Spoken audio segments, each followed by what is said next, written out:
Axşamınız xeyir olsun, salamlayıram hər birinizi. Təbrik edirəm futbolçularımı. Çox vacib oyun idi, çox vacib qalibiyyət idi. Düzdür, biraz yorğunçuluq hiss olunurdu, amma buna baxmayaraq yaxşı xarakter göstərdi futbolçuların və biraz da motivasiyanı azarkeşlərimiz verdilər. Bugün xeyli sayıda azarkeşimiz gəlmişdi. Bilirdilər ki, komandada biraz yorğunçuluq var. Buna görə gəldilər məncə dəstək olmağa və təşəkkür edirəm hər birinə. Və belə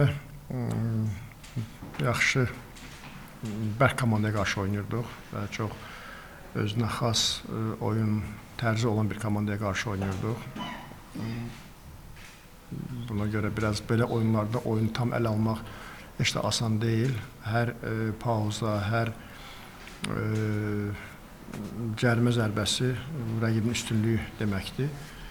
Amma hər bir halda futbolçuların oyunun gedişatında oyunu düzgün idarə edə bilirdilər. Sadəcə biraz sonlara yaxın standart vəziyyətlərdən artıq çox oldu. Biraz ən təhlükəli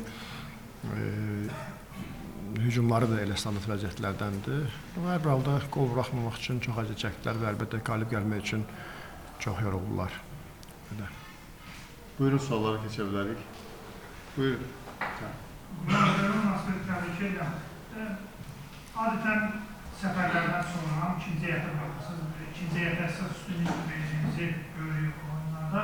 Bu dəfə Turana qarşı oynamağa, belə heyətə çıxmağınız artıq çempionluq mübarizəsində təhlükənin yaradığını hiss edəcəksiniz. Bəli, belə hallar çox olur, amma bu biraz bir gün sonra idi oyunumuz. Oyundan 4-cü gün deyək də. Baxmayaraq ki, 6 saat Liverpoola 6 saat geri qayıtmışdı, komanda yorğunçuluq, gərginliyi var idi. Buna baxmayaraq biraz əvvəldə futbolçulara bildirmişdim ki, biraz daha bu oyuna hazır olmalıdırlar. Həm də ki, get-gedə biraz buna da ehtiyac var ki, futbolçular biraz mənim narahat olduğum zədədən qorunmaqdır. Hansı ki, bəzən belə oyunlarda mikro zədələr olur. Yəni, yorğunçuluq həddindən çox olunur. Çünki belə Avropalılarla sonra futbolçular demək olar ki, 2 qat yorulurlar. Amma bugün biraz futbolçuların dünən, yəni məşqdə biraz futbolçuların ümumi hazırlığına baxdıq və bugün də belə qərar verdik ki, bu heyətlə çıxaq. Və gələcəkdə də yəni, həm ikinci heyətlə də oyunlarımız olacaq əlbəttə ki. Amma belə də mütləq bəzi oyunlarda çıxacaq və əvvəllər də belə çıxmışıq bəzi oyunlarda. Buyur Mehman. İki sualım vardır. Birincisi, Çempionlar Liqasında çox oyunlar görürsünüz, hansı səviyyədə və təbii ki, hakimləri görürsünüz. Beynəlxalq dərəcədə, xüsusilə beynəlxalq dərəcədə hakimlərin hansı tövsiyələrinizi verirsiniz daxili yarışlarda? Yox, mən onlara tövsiyə verməyə ehtiyac yoxdur. Mən ancaq onlara uğurlar arzulayı bilərəm. Çünki bəlkə emosiyalar idi, sadəcə biraz çox oyun dayanırdı, bəzi epizodlar var idi ki, saxlanmaq olardı. Belə düzü belə deyək də, bəzən Elçin Məsimov oyunlarda olanda belə mən daha biraz rahat oluram ki, oyun dinamikası, tempi daha da qalxacaq. Çünki Avropa təcrübəsinə görə belə oyunlarda, belə mübarizələrdə daha çox üstünlük verəcək oyuna. Elə birinci səfər sonra da fikirlərimi bildirdim ona. Düzdür, meydançada biraz emosiyalarımı bəlkə tam da qoruyub saxlaya bilmədim, amma sonra öz fikirlərimi nəyə görə narazılıq elədiyimi bildirdim daha yaxından. O da normal qarşıladı. Yəni onun gördüyü epizodlara görə cərimədir. Bəzən biz yanıla bilərik kənardan əlbəttə ki, bəzən fərqli görünür. Amma hər bir halda biraz oyun çox dayananda istərsiniz biraz həm emosiyalar görsən, həm oyunçularda, həm məşqlərdə biraz dəyişir, həm oyunun tempi hər dəfə düşür. Biraz ona görə fikirlərimi bildirim, amma yəni onlar öz işlərini daha yaxşı bilirlər. Onların həm təcrübəli hakimlər komitəsinin sədri var, həm ümumi son vaxtlarda ümumiyyətcə həm xaricinə hazırlıqlara gedirlər, ümumiyyətcə çox böyük təcrübələr keçirirlər və belə də diskussiya elədik. İkinci, 21 ildən sonra Newcastle stadionuna gedirsiniz, futbolçu kimi oynamışsınız. Bu stadion yadınızda qaldı. Normal. Necə var evdə qalır. Bir insan Hər hansı bir dəyişiklik olmayıbsa qalır belə. Böyle biraz vahiməli idi olmağına. O vaxt elə yadıma gəlir ki, azarkeşlər çox çılğın idilər. 2-0 zəhmətimizə məğlub olmuşduq. yaşlı olacağını Olmuşdu, hə. Belə də yəni İngiltərədə, yəni ora ümumiyyətcə yəni sanki bir başqa bir futbol belə deyək də aləmidir. Yəni İngiltərə o bütün mənə elə gəlir ki, dünya liqalarını üstələyir. Yəni orada temp, orada azarkeş, orada sürət, orada mübarizə, orada dünən yəqin Liverpool Newcastle oyununa baxdınız. Oyun bəlkə də birinci bilmirəm, bir-iki dəfə dayanmadı. Bəlkə biraz laf az olar. Hakimin yəni oyunu saxlaması da, yəni dayanmırdı oyun. Yəni belə orada tam başqa bir aləmdir də. Ona görə biraz yəni orada bu Newcastle'dır, bu Liverpool'dur, bu Man City'dir, belə bir şeylər yoxdur. Yəni sona kimi olardı, elə mübarizə gedir ki, sanki elə bir belə deyək forma yaranıb ki, orada oyunun sonlarına yaxın azarkeşlər üçün oynayırlar. Oyunun sonlarına yaxın o daha çox mübarizə olsun, daha çox sürət, daha çox gol olsun, daha çox belə də hücumlar olsun. Yəni o tam fərqli bir yerdir. Buyur xanım. Bununla qayda öz dünyamızda hakimlərlə bağlı davam edir.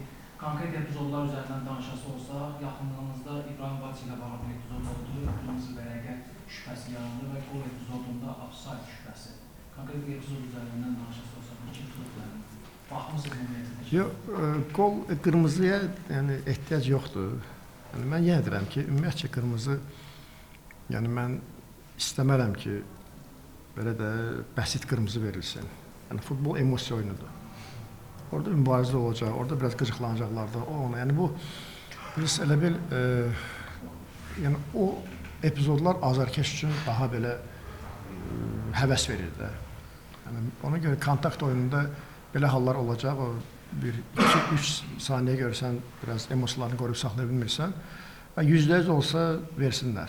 Amma orada o epizodlarda elə qırmızılar biraz belə məncə düzgün olmaz, amma qol epizoduna gəldikdə biz öz kameramızdan baxdıq, yəni inşallah indi baxacaqsınız, həm də ki indi mən deyim burada qol yox idi, qol sayılır və ya qol var idi, doğrudan offside idi, yəni bizim öz kameramız var idi, yəni %100, yəni orada heç bir problem yoxdur, yəni offside yox idi və həm də ki xətt də çəkirlər və xətt çəkirlər deyir, yəni orada inşallah təmiz qol kimi görüb hamı. Buyurun, Zülfiyə xanım. Qurban müəllim, təbrik edirəm. Eyni zamanda Çempionlar Liqasının play-off mərhələsinə çıxanda bizim Premyer Liqadakı klubların əksəriyyəti Qarabağ təbrik elədi. Sözsüz ki, sizin qələbənizdən onların da büdcəsi qazanır. Amma bəzi klublar var idi ki, təbriklərindən özlərini saxladılar. Bu sizi üzmür ki? Yox, inan ki, belə maraqlanmamışam da. Amma normal bir şeydir. Yəni dünya praktikasında məncə belə bir şey var. Bəzi klublar yəni təbrik eləmirlər, amma büdcə də yəni gəldi. Yəni sevindik ona da ki, digər klublara da hansısa bir vəsait ayrıldı. Amma yəni o hamısı dostlarımızdır, hamısı bizim yəni özümüzünkilərdir. Belə hər klubun, ümumiyyətcə hər komandanın, hər rəhbərin öz belə sistemi var, öz strukturu var. Ona görə yəni belə bir negativ düşüncələrim heç yoxdur yəni. Onlar bir suallar. Oyunun 63-cü dəqiqəsində siz böyük ekranlara gətirdilər sizin kadrı. Çox məyus, belə kədərli formada deyəsən 3 gol artıq vurulmuşdu. Adətən məğlubiyyətlər zamanı siz futbolçularınızı motivasiya edirsiniz, təsəlli verirsiniz. Amma bu məğlubiyyətlərdən həm də siz də qədərlənirsiniz. Belə hallarda sizi kim təsəlli edir? Mən elə 90 dəqiqə baxsan elə məyus kimi görünürəm həmişə. Həm belə yəni belə deyək də istər-istəməz doğrudan şükürlər olsun Allaha həm özüm üçün, həm klubumuz üçün, həm Azərbaycan futbolu üçün həqiqətən bizim play-off mərhələsinə çıxmağımız bu böyük bir uğurdur. Yəni həqiqətən yəni belə ümumi futbol bizim nəticələrimizə baxsan, doğrudan belə çox 10 xal topladıq və çox sevinməliyik, amma hamımız məyus gəlirik. İstər-istəməz üzərimizə gəlirlər yenə, istər-istəməz azarkeşlər fərqli yanaşırlar, fərqli baxırlar. Onda istər-istəməz hardasa biraz təsir edir, biraz o məyusluq, biraz nə bilim olur da insanın hər birimizin həyatda hansısa bir problemləri olur, biraz o məyusluq gəlir üzərinə. Yəni biraz onlar olur, amma mən elə doğrudan baxsan elə 90 dəqiqə sanki belə bəzən emosiyalarımı göstərirəm belə. Amma ümumi belə yəni normal, yəni futbol elə bir oyundur ki, bir oyun belə deyək, qəhrəman olursan, o bir oyun tam əksi. Amma ümumi baxsaq biz, bugün futbol elə bir həddə gəlib çatıb ki, yəni elə İngiltərə Premier Liqasını götürək, yəni hər oyunda 4-5 qol, yəni istənilən komandaya yəni bu hesabla qalib gələ bilirlər. Yəni hər tur baxsaq belə bir hesab olacaq. Və də dünya futbolunda. Yəni bugün mən həmişə fikirlərini bildirirəm ki, bugün 4 qol, 5 qol, sanki belə o əvvəlki 0-0-1-0-a bənzəyir. Yəni bugün futbol o qədər inkişaf edib ki, o qədər yəni biz özümüzü götürək məsələn, özümüz Çempionlar Liqasında xeyli sayda qol vurmuşuq. Yəni ümumi keçmişə qayıtsaq məsələn, bizim böyük oyunlarda, Avropa oyunlarında, arenalarında belə qollarımızın sayı çox az olurdu. Yəni futbol bugün onu tələb edir ki, istər-istəməz o keyfiyyət, o nəticə daha fərqli olur. Ona görə biz bunu başa düşürük hardasa, biz bunu qəbul edirik. Amma əvvəllər baxsan, il ərzində bəlkə də ümumi götürsən çempionatları 1-2 oyun belə böyük hesablı qalibiyyətlər olurdu. Amma indi elə bir hər tur belə hesablar var. Ona görə buna məncə mən tərəfdən təcrübələnmək istəmirəm buna. Amma istərdim ki, əlbəttə ki, heç olmasa daha az qol buraxaq, daha keyfiyyət, daha çox qol vuraq rəqib qapısına. Amma hər bir halda yəni, o səviyyə fərqi var. Yəni onlar ustalardır, onlar il boyu o tempdə, o azarkeş baskısında, o tələblərdə oynayırlar və belə nəticələr də belə olur. Belə, bu qədər. Elin buyur. Mən uğurla xanımın təbliğlə bağlı sual verdim. Maraqlıdır. Vaxtincə futbolçusu olduğunuz Baltika sosial şəbəkə hesablarında sizinlə bağlı paylaşım eləmişdi. Naş futbolist. Ümumiyyətlə onlardan sizinlə əlaqə keçən olub və digər oynadığınız klublardan təbrik Belə kontaktda olduğum olmayıb heç kim, amma sağ olsunlar, hər biri xatırlayır. Təşəkkür edirəm hər birinə.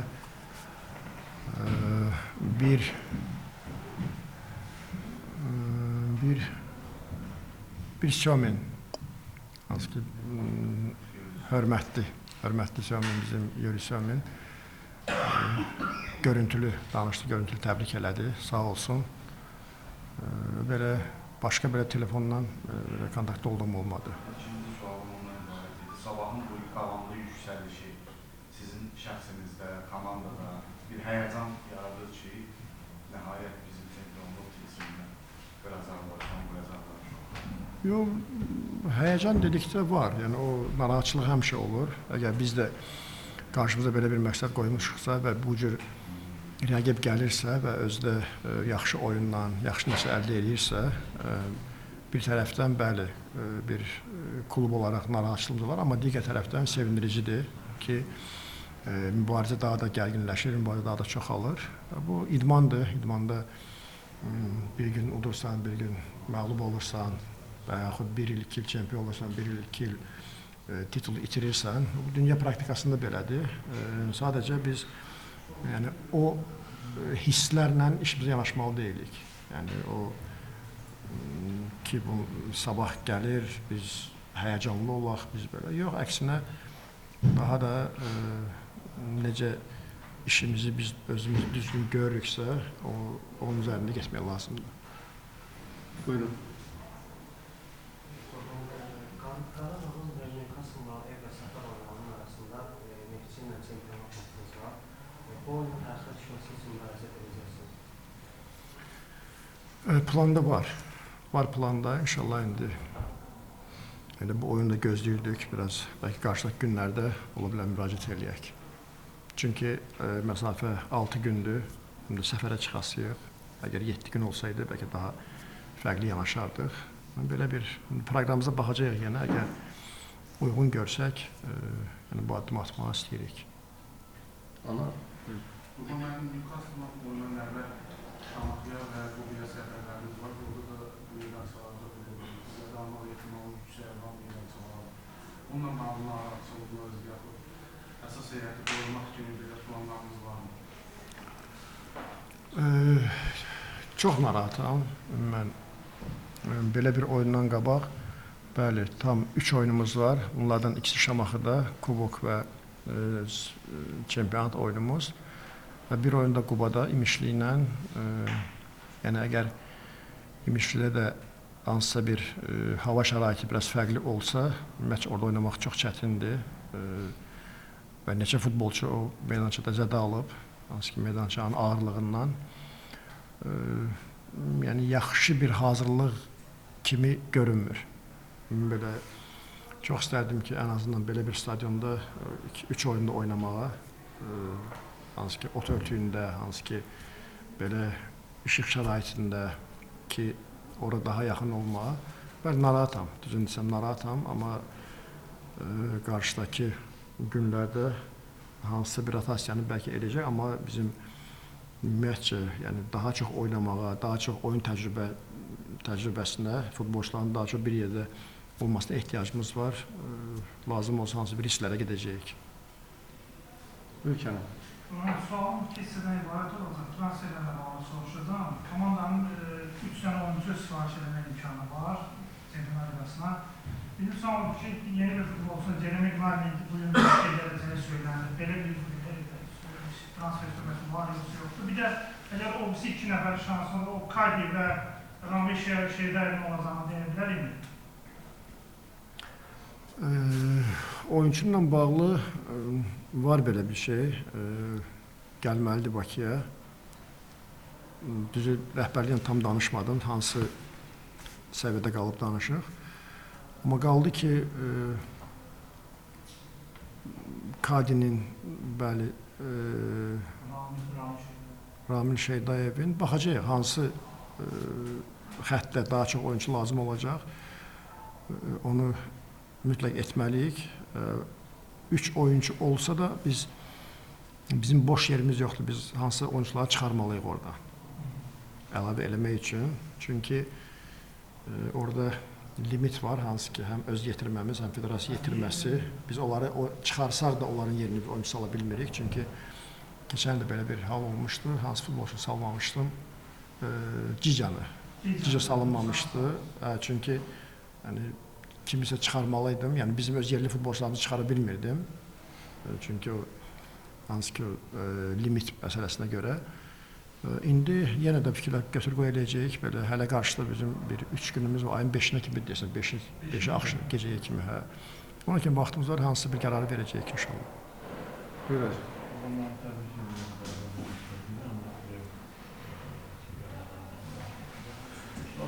Hacı, sən də mənim kimi danışsan, eşitmirəm sən. Özüm eşitmirəm, elə bilən bəkdən danışsan. Sualım isə həmkarının sualının davamını istəyirdim. Yəni, ola bilərmi ki, qarşıdakı oyunlarda Quba səfəri, Şamaxı səfəri yerini dəyişdirib Bakıda oynayırsınız? Elə bir variant var mı? Səhv etmirəmsə biz həm İmişli ilə, həm də Şamaxı ilə deyəsən yerləri bir dəfə dəyişdirmişik. Yəni, böyük məmnuniyyətlə dəyişərdim, amma sadəcə bu biraz o idman həm əsasında prinsipləri var, biraz bəlkə digər komandalar biraz fərqli qəbul edirlər və yaxud özləri də istəyər bizə kömək eləməyə, bəlkə də ki, biz daha yaxşı meydançada özləri də istəyər, amma o bəzi hansı ki, o qaydalara görə biraz bəlkə düzgün çıxmaz, amma biz yenə də təklif eləyəcəyik, lazım gəlsə ki, belə bir stadionda oynamağa, yenə qarşıdakı günlərdə baxarıq belə. Buyur Kənan. Qurban müəllim, özünüz də vurğuladığınız kimi İngiltərə ilə məsafə çoxdur, amma Newcastle növbəti ev oyunlarından birində agent göndərmək fikriniz varmı? Yerindən məlumat toplamaq üçün. Yox, məncə ehtiyac olmayacaq, çünki o qədər baxırıq ki, rəqibə istər-istəməz heç hələ püşkatma yox idi, zaten onların oyunlarına baxırdıq. Həm də ki, bizim də burada işimiz çox olacaq. Bizim də həm oyunlarımız, həm rəqibi daha yaxından analiz etməyimiz, bir yerdə yığışıb qrup halda bir yerdə olmağımız çox vacib olacaq məşqlərlə, məşq korpusu ilə. Başqa sualınız yoxsa çox sağ olun, təşəkkürlər. Sağ olun, sağ olun.